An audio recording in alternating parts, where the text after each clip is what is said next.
Hello friends, cricket वे देखे में आपका स्वागत है। और आज हम बात करने वाले हैं आईपीएल के इतिहास की सबसे सक्सेसफुल टीम, एक ऐसी टीम जिसने खेले गए 17 सीजन्स में से 15 में फीचर किया है, 10 बार फाइनल में प्रवेश किया है और 5 बार ट्रॉफी भी अपने नाम की है। मैं बात कर रहा हूं महेंद्र सिंह धोनी की, चेन्नई सुपर किंग्स की, जो कि है आईपीएल के इतिहास की one of the most favourite, most popular, biggest team of IPL, Chennai super Kings, क्योंकि यहाँ रहते हैं नंबर 7 महेंद्र सिंह धोनी। और आज हम बात करने वाले हैं कि आईपीएल 2025 यानी कि सीजन 18 में चेन्नई सुपर किंग्स की क्या स्क्वाड है। जो बिग ऑक्शन हुआ उसके बाद इनकी टीम में क्या क्या बड़े प्लेयर्स आए, क्या क्या चेंजेस हुए, क्या हो सकते हैं इनके की फैक्टर्स जीतने के लिए, क्या होगा इनका आइडियल प्लेइंग 11 चेन्नई में भी और चेन्नई के बाहर भी जब ये अवे गेम्स खेलेंगे, और क्या ये टीम टाइटल जीतने की दावेदार है या नहीं। तो आपको आज की वीडियो में सभी सवालों के जवाब मिल जाएंगे। तो बस फटाफट से चैनल को सब्सक्राइब कर दीजिए और वीडियो में अंत तक बने रहिए। चलिए शुरू करते हैं। सबसे पहले देखते हैं चेन्नई सुपर किंग्स के स्क्वाड को। तो इनके पास है बैटर्स कप्तान ऋतुराज गायकवाड़। ऋतुराज गायकवाड़ के बारे में जितना बात की जाए उतना कम है। बहुत ही बढ़िया बैट्समैन हैं, बिल्कुल शांत स्वभाव के हैं, ज़्यादा कंट्रोवर्सीज में, ज़्यादा ज़्यादा फेम में नहीं पड़ते हैं, बस चुपचाप अपना काम करने वाले खिलाड़ी हैं। जब से चेन्नई के साथ जुड़े हैं लगातार बेहतरीन स्कोर करते आए हैं। ऑरेंज कैप के लिए हमेशा दावेदार रहते हैं, ऊपर से अच्छा प्लेटफॉर्म सेट करके देते हैं। ओपनिंग बल्लेबाजी भी कर लेते हैं, जरूरत पड़ने पर 3 नंबर पे भी आ सकते हैं। और हमेशा चेन्नई को एक अच्छा फाउंडेशन प्रोवाइड करके देते हैं। जब से कप्तानी की है तब से भी काफी अच्छे निकल के आए हैं धोनी के साथ। धोनी की लीडरशिप में जब इनको कप्तानी सौंपी गई उसके बाद इन्होंने अपने गेम को और भी ज्यादा निखारा है। एक बार टाइटल भी जीता है 2023 में।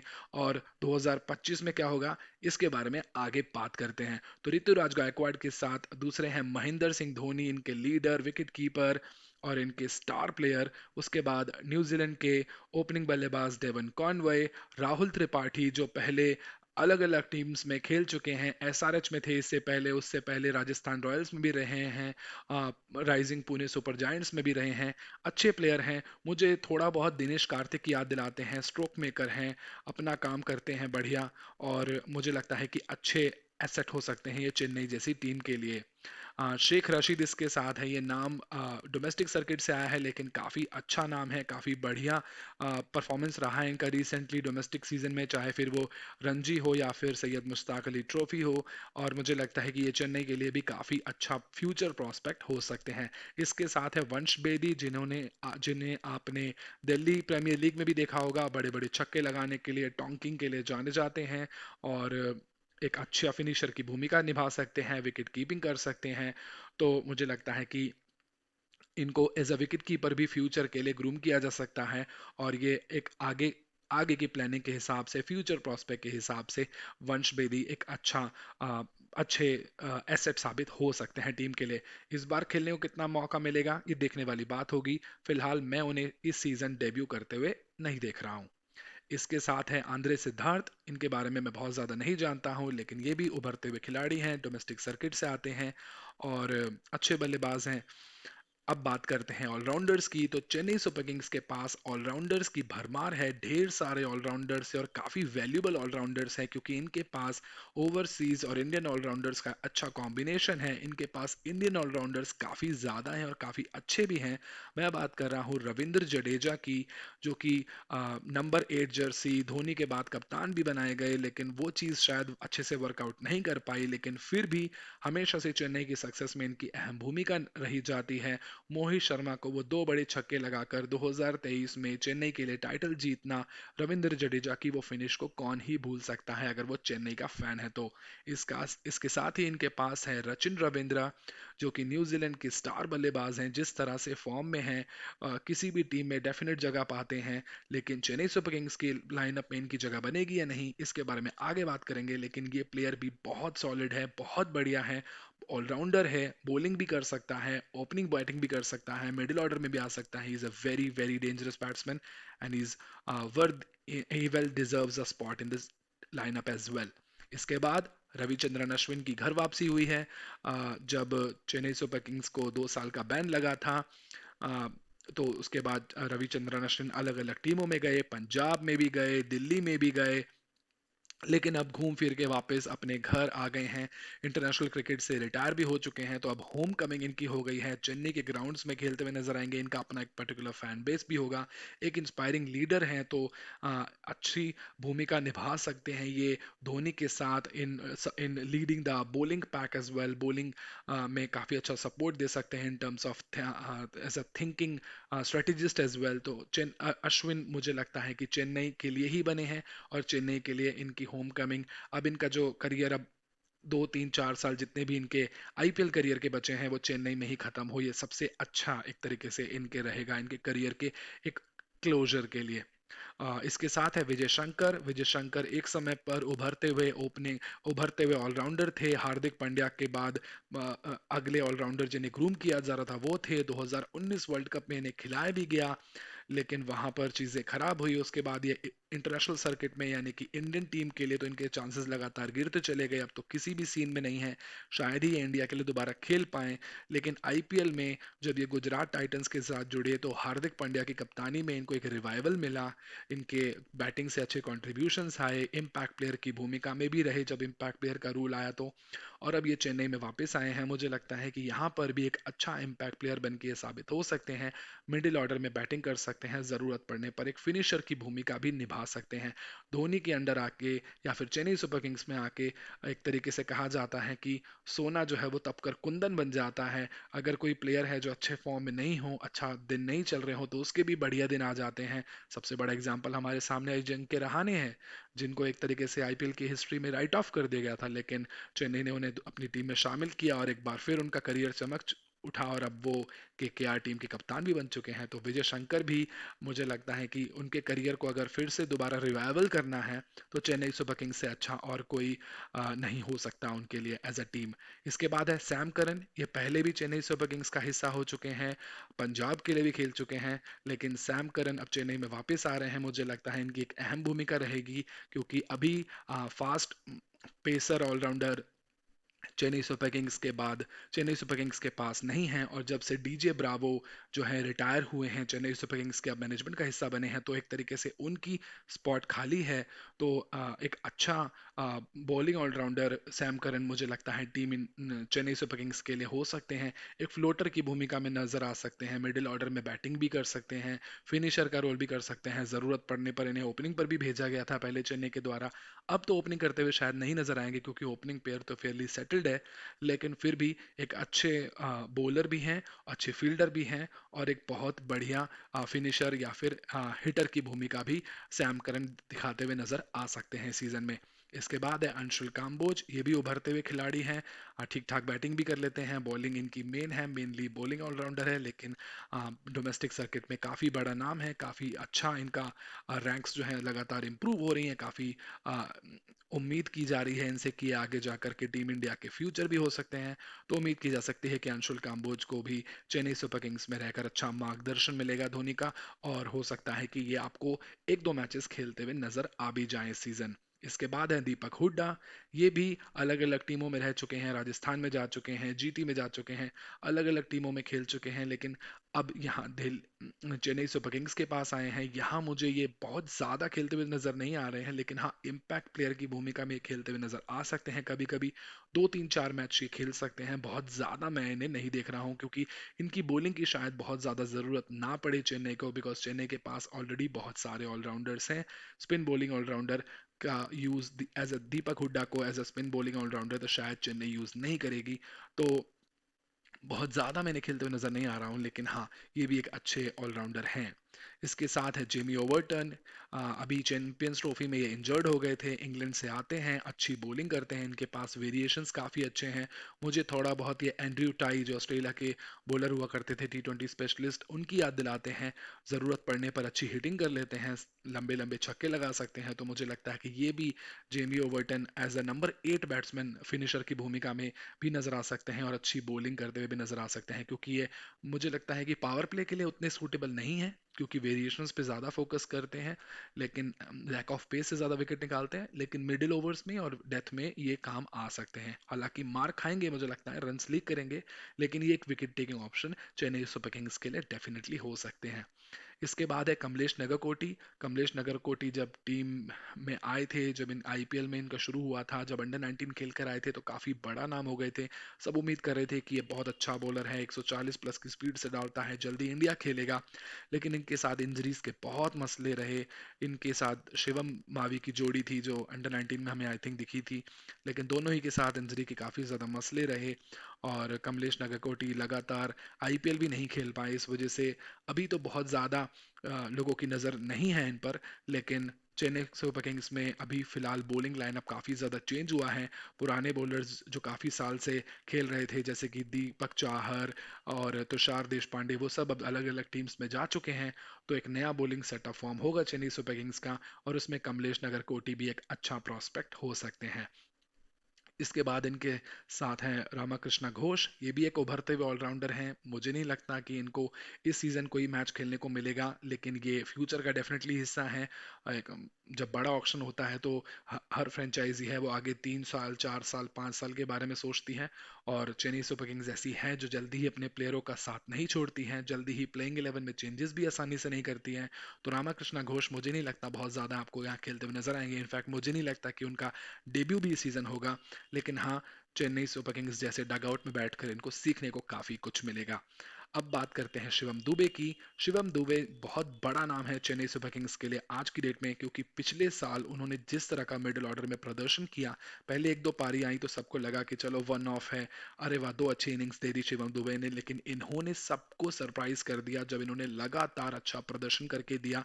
और अपने चेन्नई के लिए दिए गए परफॉर्मेंस की वजह से ये टीम इंडिया में भी शामिल हुए, और वर्ल्ड कप खेलने के लिए वेस्ट इंडीज भी गए और वहां पर विनिंग टीम का हिस्सा भी बने। इनफैक्ट फाइनल में इन्होंने महत्वपूर्ण बल्लेबाजी भी की, अच्छा योगदान भी दिया बल्ले से। तो शिवम दुबे को काफी ज्यादा इम्प्रूव्ड प्लेयर के रूप में देखा जाएगा। इस बार इनसे एक्सपेक्टेशंस भी ज्यादा रहेंगी। उम्मीद करेंगे कि पिछले सीजन जो हुआ वो वन ऑफ नहीं था, और इस बार भी वो अच्छा करें, क्योंकि मुझे लगता है कि चेन्नई सुपर किंग्स की सक्सेस के लिए शिवम दुबे का अच्छा खेलना बहुत ज्यादा जरूरी होगा। अब बात करते हैं बॉलर्स की। तो बॉलिंग ऑप्शंस भी चेन्नई सुपर किंग्स के पास काफी नए हैं, लेकिन काफी अच्छे अच्छे हैं। इनके पास है खलील अहमद। खलील अहमद को कौन नहीं जानता, लेफ्ट आर्म पेसर हैं, इंडिया भी खेल चुके हैं, लेकिन लगातार इंजरीज की वजह से, लैक ऑफ फॉर्म की वजह से टीम इंडिया के प्लान से तो ये बाहर हो गए। जब अर्शदीप जैसा पेसर हमें मिला लेफ्ट आर्मर, तो इनके चांसेस और भी ज्यादा कम हो गए। लेकिन फिलहाल अ, अपने स्किल्स के साथ, अपने लिमिटेड स्किल्स जो भी इनके पास हैं, उसमें ये आईपीएल के लिए एक बहुत अच्छी कमोडिटी है, एक बहुत ही इंपॉर्टेंट प्लेयर साबित होते हैं। इम्पैक्ट प्लेयर का रूल आने से ये और ज़्यादा इनका यूटिलिटी बढ़ जाता है टीमों को बैलेंस प्रोवाइड करने के लिए। और मुझे ये चेन्नई सुपर किंग्स के लिए पावर प्ले में बॉलिंग करते हुए भी नजर आ सकते हैं। इनके साथ है नूर अहमद, जिन्हें 10 करोड़ रुपए की एक बड़ी बिड के साथ इन्होंने खरीदा। ये पहले राशिद खान के साथ गुजरात टाइटंस में हुआ करते थे, दोनों जोड़ी में बॉलिंग करते थे, लेकिन अब वो जोड़ी अलग हो चुकी है। नूर अहमद चेन्नई के विकेटों पे काफी कारगर साबित हो सकते हैं। चेन्नई को अपने 7 मैचेस होम कंडीशंस में चेन्नई के विकेट में खेलने हैं, और वहां पर नूर अहमद काफी ज्यादा कारगर साबित हो सकते हैं, और स्पिन बॉलिंग के लीडर ऑफ द पैक भी हो सकते हैं अश्विन के साथ इन terms of wicket taking option, क्योंकि रविंद्र जडेजा, अश्विन ऑलरेडी इनके पास हैं। इनके पास अब एक अलग वेराइटी आ जाएगी नूर अहमद की, जो रिस्ट स्पिनर हैं, लेफ्टी रिस्ट स्पिनर हैं, चाइनामैन डालते हैं। मुझे लगता है कि ये काफी अच्छी मिस्ट्री हो सकते हैं। अश्विन एक तरफ से प्रेशर बनाए, जडेजा एक तरफ से प्रेशर बनाया, दूसरे एंड से नूर अहमद आए, तो इनको, इनके अगेंस्ट अगर रन बनाने के लिए एक्सेलरेट करने की कोशिश करेंगे बल्लेबाज, तो इनको डेफिनेटली विकेट बहुत ज्यादा मिलेंगे। चेन्नई सुपर किंग्स के लिए मुझे लगता है काफी अच्छे साबित होंगे। हालांकि चैंपियंस ट्रॉफी में इनकी फॉर्म बहुत ज्यादा अच्छी नहीं रही, लेकिन वो 50 ओवर फॉर्मेट था, वहां पर आपको मिडिल ओवर्स में बैट्समैन रिस्क नहीं लेता है, चलाने की कोशिश करता है, इसलिए इन्हें विकेट नहीं मिले।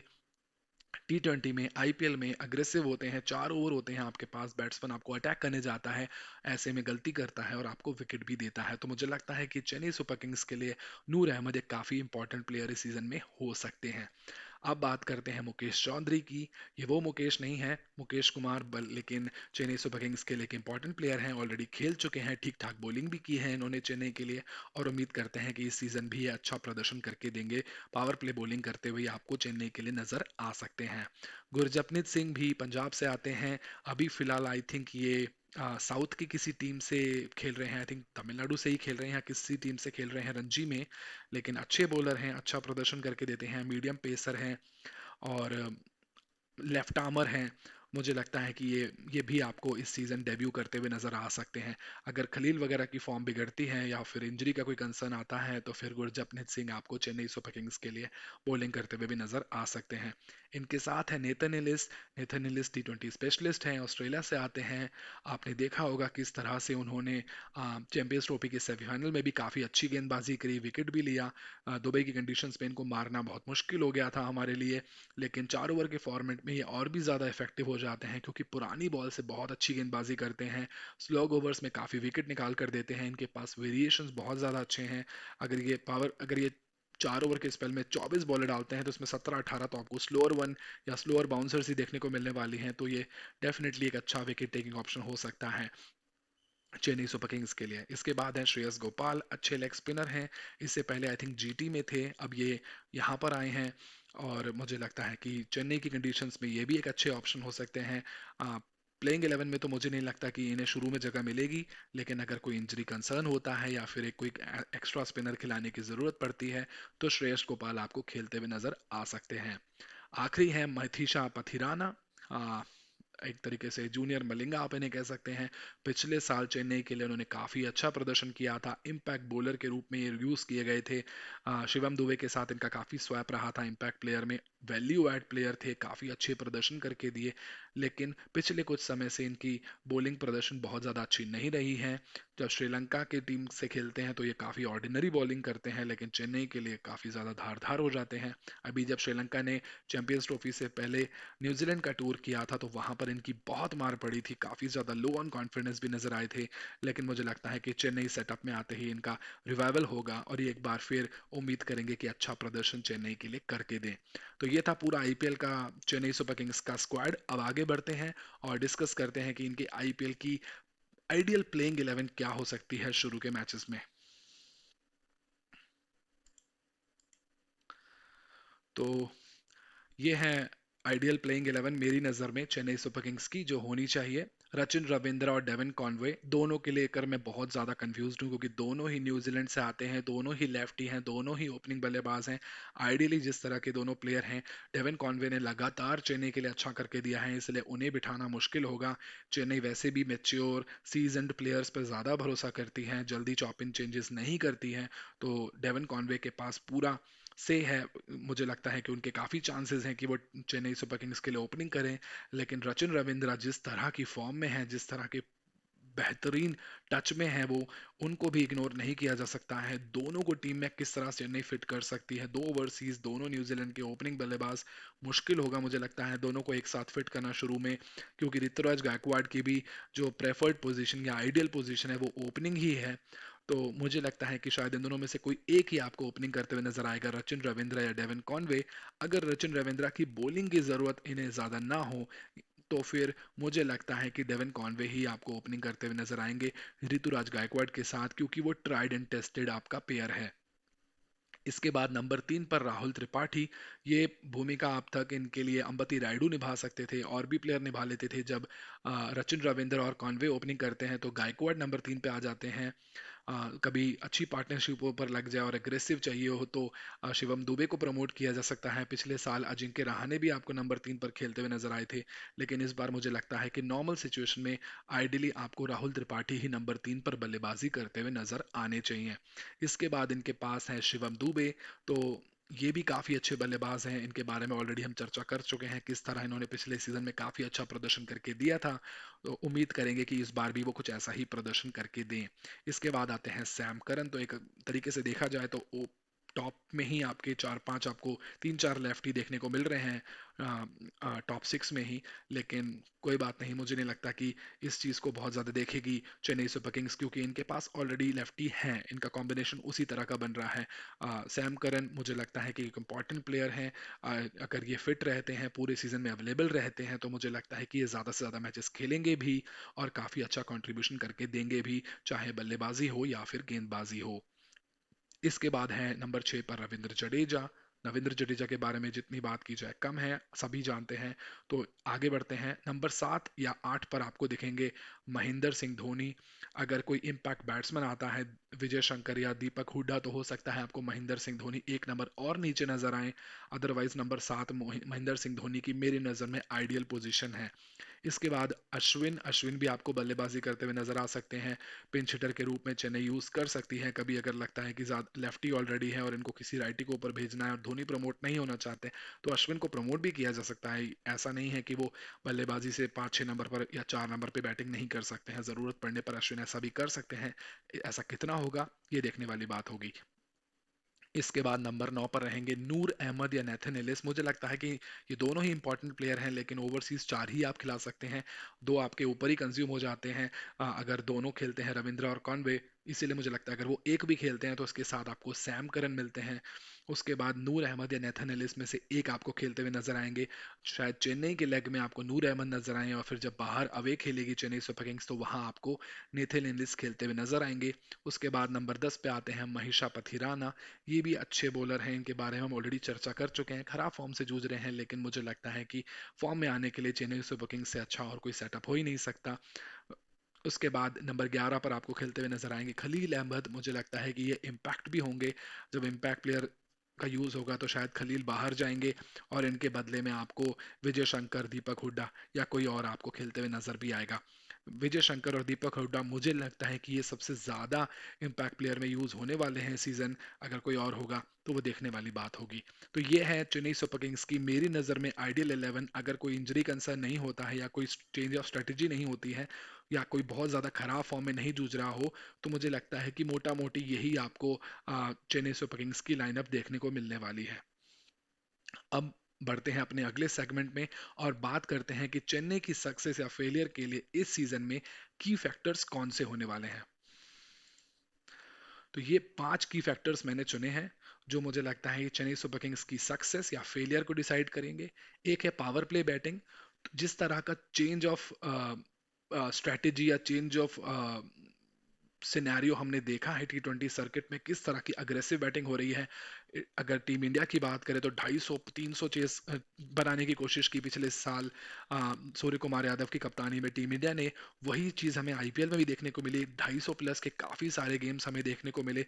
इतने हमें 200 वाले मैचेस दिखते थे, उतने पिछले सीजन में हमें 250 वाले मिले, और इस बार उम्मीद की जा रही है कि शायद कोई ना कोई टीम 300 भी टच कर सकती है।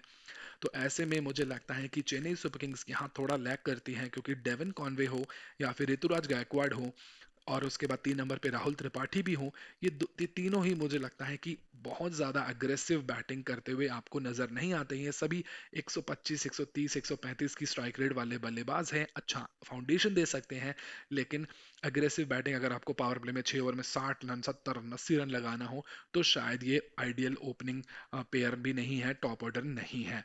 जैसे अगर हम कंपेयर करें बाकी टीमों में, जहां आपको एसआरएच में अभिषेक शर्मा, ट्रेविस हेड नजर आते हैं, और आपको कोलकाता नाइट राइडर्स में पिछले साल फिल सॉल्ट और सुनील नारायण नजर आए थे।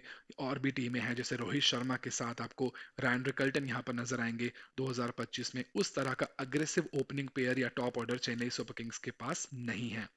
फिनिशर में मुझे लगता है कि महेंद्र सिंह धोनी को फिनिशर में गिनना अभी थोड़ा डबल साइडेड रहेगा, क्योंकि पिछले साल कई ऐसी पारियां रहीं जिसमें महेंद्र सिंह धोनी ने सिर्फ 2, 3, 4, 5 बॉलें ही खेली।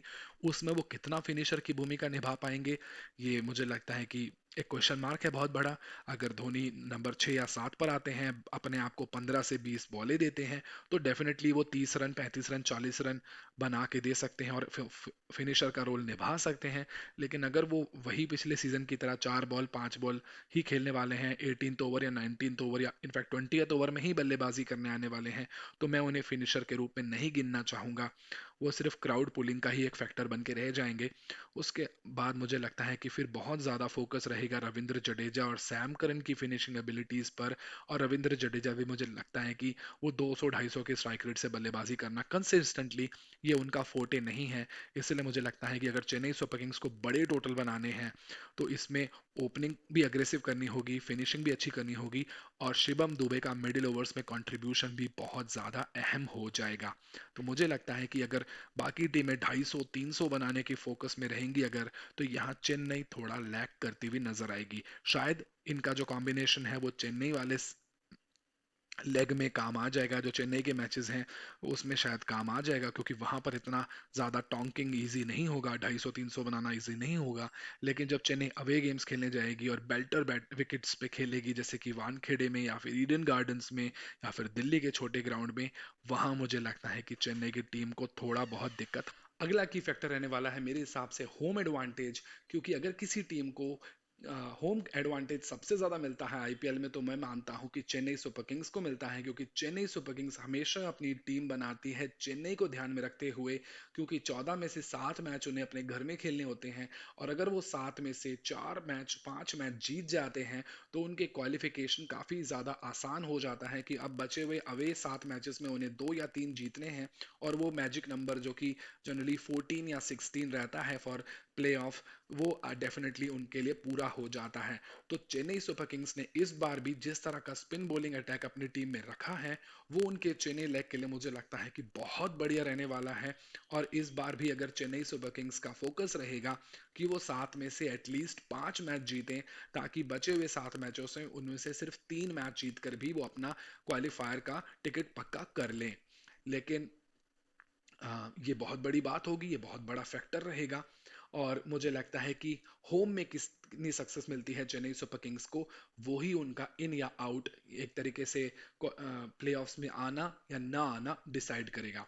अगला फैक्टर है ऑरेंज कैप। मुझे लगता है कि इस सीजन भी आपको orange cap Chennai super Kings से ही मिलने वाली है। और कोई बड़ी बात नहीं होगी अगर दो में से कोई एक ओपनिंग बल्लेबाज, ऋतुराज गायकवाड़ या फिर डेवन कॉनवे या रविंद्रा में से जो भी खेलता है, वो आपको ऑरेंज कैप जीतता हुआ नजर आ सकता है। अगर ऐसा होगा, वो ही आपके लिए मुझे लगता है कि चेन्नई सुपर किंग्स की सक्सेस का सबसे बड़ा फैक्टर बन सकता है। अगर ऐसा नहीं होता, कोई एक प्लेयर अपने प्राइम फॉर्म में नहीं आता, तो मुझे लगता है कि यहाँ इनकी बैटिंग में आपको कमी नजर आ सकती है, जैसे कि हमने डिस्कस किया कि इनके पास थोड़ी फायर पावर की कमी हमें दिख रही है। लेकिन अगर कोई एक ऐसा बैट्समैन रन थ्रू कर देता है अपनी बेहतरीन फॉर्म से, 600 700 800 रन लगा के दे देता है, तो वो डेफिनेटली उसकी चीज की भरपाई कर देगा, जो कि इनको शायद बाकी टीमों को फायर पावर से मिलती है। अब बात करते हैं कि चेन्नई सुपर किंग्स के क्वालिफाई करने के कितने चांसेस हैं या कितने नहीं।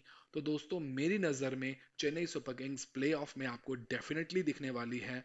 No matter what is the condition, what is the aggressive approach by the other teams, Chennai super kings is somehow gonna find a way to finish in top 4 in and qualify for the playoffs. ये मुझे पक्का नजर आ रहा है। Final जीते हुए मुझे Chennai super Kings इस बार नजर नहीं आ रही है, लेकिन क्वालिफायर डेफिनेटली वो खेलने वाली है मेरी ओपिनियन में। आपकी नज़र में चेन्नई सुपर किंग्स की क्या रहने वाली है स्ट्रेटेजी, इस बार क्या रहने वाला है आइडियल 11, कौन रहने वाले हैं की प्लेयर्स, क्या रहने वाले हैं उनकी हार या जीत के की फैक्टर्स? अगर आप मेरे साथ एग्री करते हैं तो मुझे कमेंट में लिखिएगा। अगर एग्री नहीं करते हैं तो आपका क्या टेक है, आप मुझसे क्या अलग सोचते हैं, वो भी मुझे बताइएगा। आपको मेरा ये वीडियो कैसा लगा, कोई सुझाव है मेरे लिए तो भी मुझे कमेंट करिएगा। नई शुरुआत है, लर्न कर रहा हूं मैं अभी, LEARN वाला लर्न, और मैं चाहता हूं कि आप मुझे सीखने में मदद करें। कल मैं करने वाला हूं लखनऊ सुपर जायंट्स का डिटेल असेसमेंट, डिटेल एनालिसिस। तो बस चैनल को सब्सक्राइब कर दीजिएगा और आज की तरह कल भी हमारे साथ जुड़िएगा। जल्दी ही मिलते हैं।